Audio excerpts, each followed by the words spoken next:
times without going, and it's because it's so fucking good. But the thing is, that was a topic of conversation between the other people that went to see the movie with you last night. Really? Yeah, just so you know. Okay, was this after you guys? Like when after you left me last night?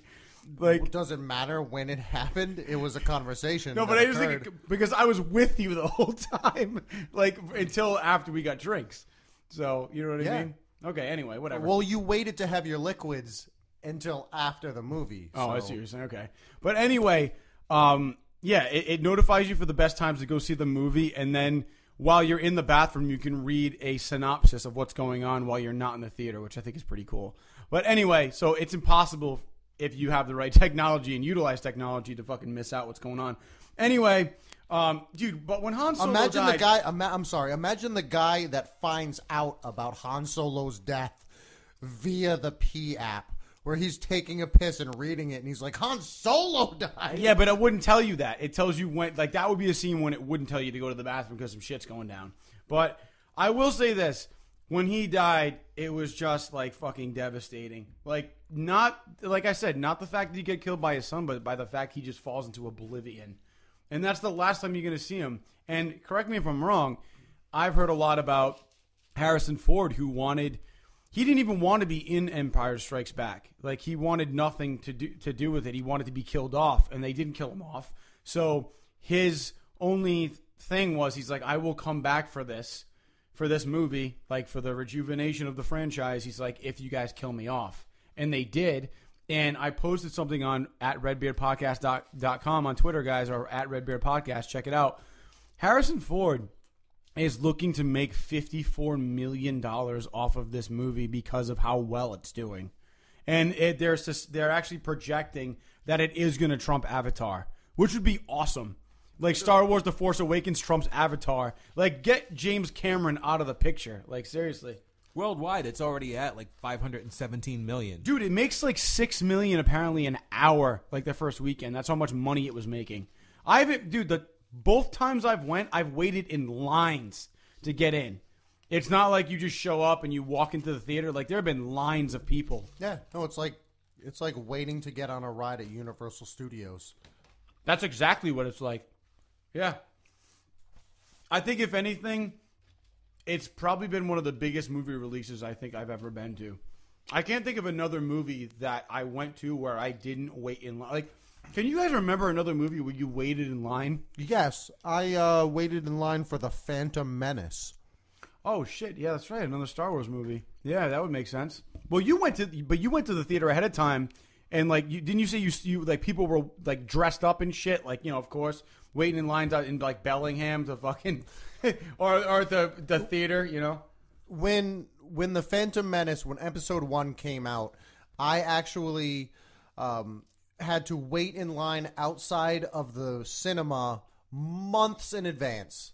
Months in advance. They were selling tickets for opening night for the first showing, and I had bought tickets then. And then, I don't want to go too off topic, but people then were dressed in costumes, not to see the movie, but just to wait in line outside of the theater to get the ticket and then go, okay, see you later.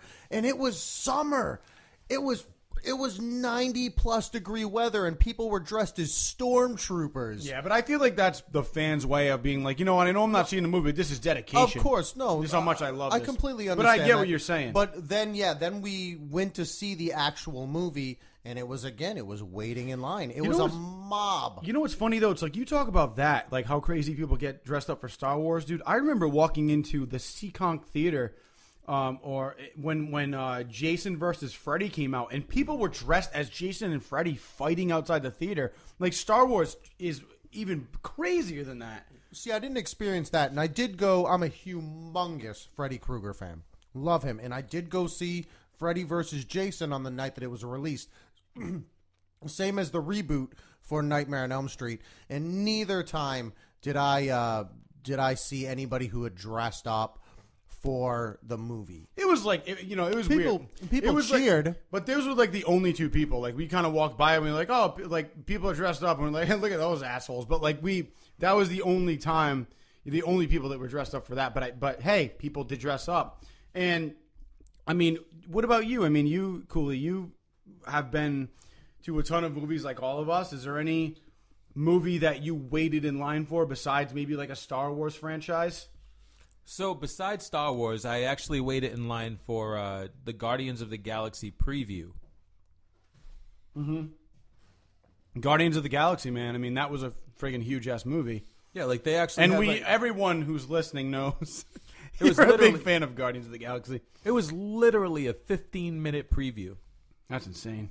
right? But the line was like, it was. I'm not going to say it was Star Wars proportions because this line was probably, inside the IMAX theater about maybe. It stretched maybe about like 20 feet, 30 feet, right? Yeah. But it was a line, and I waited in it, but nothing to the magnitude of this. And Star Wars, like just like Jim said, like the Phantom Menace, when that came out, I actually spent like an entire day in line. I actually had somebody hold my place for a minute while I went to, I can't remember if it was Walmart or Lechmere at the time. Lechmere. Holy shit, dude. They had a Lechmere near my house. Wow. My dad used to buy me shoes from Lechmere. That's where we got all of our shoes, and that obviously meant that I got no Nikes when I was You 10 got years Mikeys. old. Yeah. They were Voits. They were Rowlings. They had Velcro straps. It was intense. He would buy me shoes, and then he would buy like a blender. Dude, Velcro shoes were the shit. I mean, when you were 5. But I went to the store and I bought Star Wars Monopoly, I And ended then up went going- back to the Guardians of the Galaxy. went back to the not Guardians of the Galaxy. Well, man, that's no. what you were This saying. no, this was Phantom Menace, the Phantom Menace line. I went to the store. I bought Star Wars Monopoly. Mm-hmm. I went back to the line and I sat down and I actually just started playing Star Wars Monopoly with people as we were waiting for a chance to go and buy the tickets. That's insane.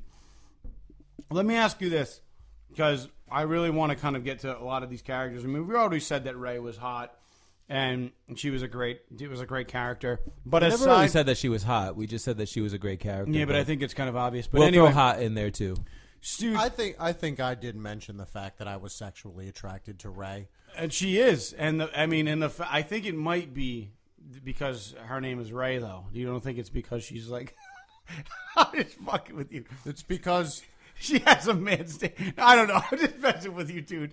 I don't know. I had to fucking throw that out. Ray, Carl, David, No, but dude, you know what somebody said the other day? It was a picture Tyrone. of her. Bubba. No, there was a picture of her on Twitter, and she was smiling, and somebody posted like, "Ew, this girl's gross. Look at her fucking huge horse teeth." And I saw that picture. I don't know what this person is talking about. She's wicked attractive. Rhode Island, wicked attractive. I would stick my tongue right down her teeth. Yeah, like, dude, she's got really fucking nice teeth. She's got a nice face, all right? Like, she is a very attractive woman. She's a great actress. I think she... Very attractive accent as well. Well, of course, man. Anybody that has a British accent is course.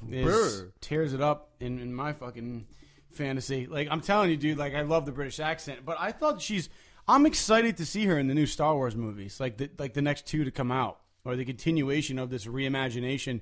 I think that she is a great actress. I'm really excited to see where she goes when she really starts to learn the ways of the Force. Like, she's really going to do some damage, and she's going to go down as one of the biggest heroines of all time, I think. So I'm looking forward to seeing that. But for me, I think one of the characters I was pleasantly surprised about was oh god, I just fucking blanked on his name, dude. Kylo Ren. Kylo Ren, I think, was awesome, and I didn't. And it's hard for me to see Adam Driver as anything other than the guy from Girls. So it's like he takes his mask off, and I'm like, oh, it's the guy from Girls. But then all of a sudden he like starts talking. I'm like, okay, it's fucking Kylo Ren. But you know what I'm saying? This is the same guy that told the girl in Girls. I don't know if I forgot her name because she knows the shit out of me. But he's the same girl that like basically said he's like, oh, I just peed on you. But I didn't think it was gonna matter because we were in the shower. But then he's like, I'm conflicted. You know, like, I'm in so much pain. And I'm like, yeah, because you're trying to pee. Like, that's honestly what I was thinking.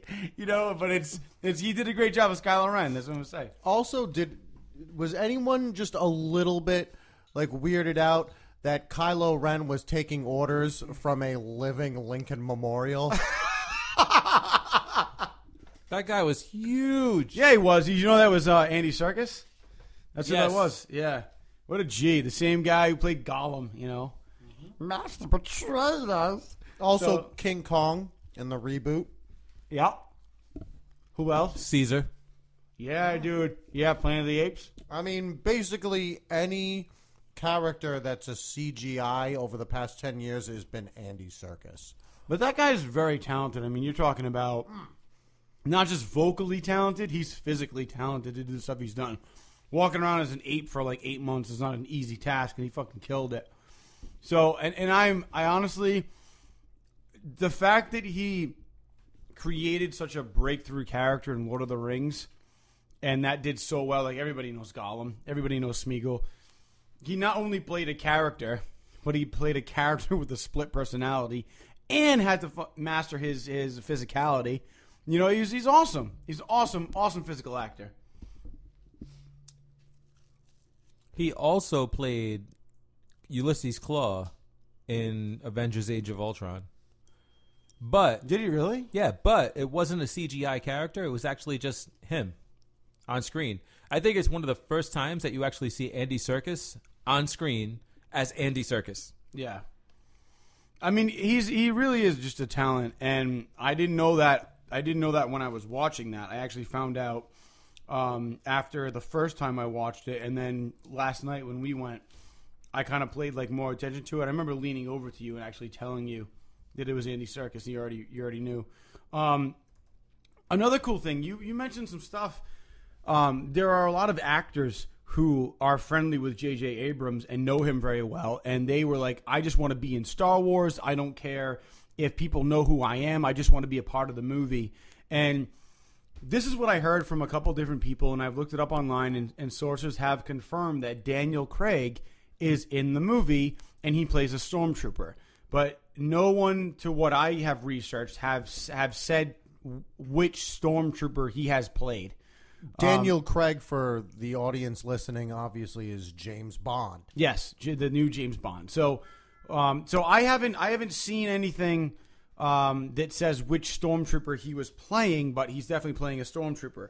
And you also mentioned that another actor who a lot of people will know is playing the guy who was like, this is 1/4 portion for what you brought me today. And that's who? Simon Pegg, Simon Pegg. All right, the redhead Shaun of the Dead. from, and Mission Impossible. Like, a lot of people might be more familiar with that, but totally. No, I was just going to say he's also in Paul. in Yeah, he Hot was in Fuzz. Paul. No, it's a good reference, man. And what this is the end? No, it's not. This is the end. No, it was Paul. It was the the end of Alien the world. movie. Thank you. The, Yes. the movie where they all go on the pub crawl, Right. and then there were aliens. Yes. Because they both came out at the same time. This is the end and the end of the world, so I keep getting them confused. No, I mean, those are great movies. I mean, I enjoyed both of those. So it was kind of cool to find out that Simon Pegg actually was playing that guy. He also plays Scotty in the new Star Trek movies, which is Yeah, he by does. J.J. Abrams. Yeah, he does. Okay, well, that would make sense why he's in this. But there were a couple other people, too, I forgot. And I think my favorite character in the movie, hands down, was BB-8. I thought BB-8 was like, he's definitely the new R2-D2. He is phenomenal. I really like the droid's new personality. My favorite scene in the movie is when Finn is actually talking to BB-8 and actually like is trying to tell him like, look, I'm not with blah blah the resistance, blah blah blah blah. And then all of a sudden he kind of like gives him a thumbs up, and BB-8 sticks out his mechanical hand and gives him like a thumbs up too. Like, I thought that was hilarious. Like, I laughed at it both times.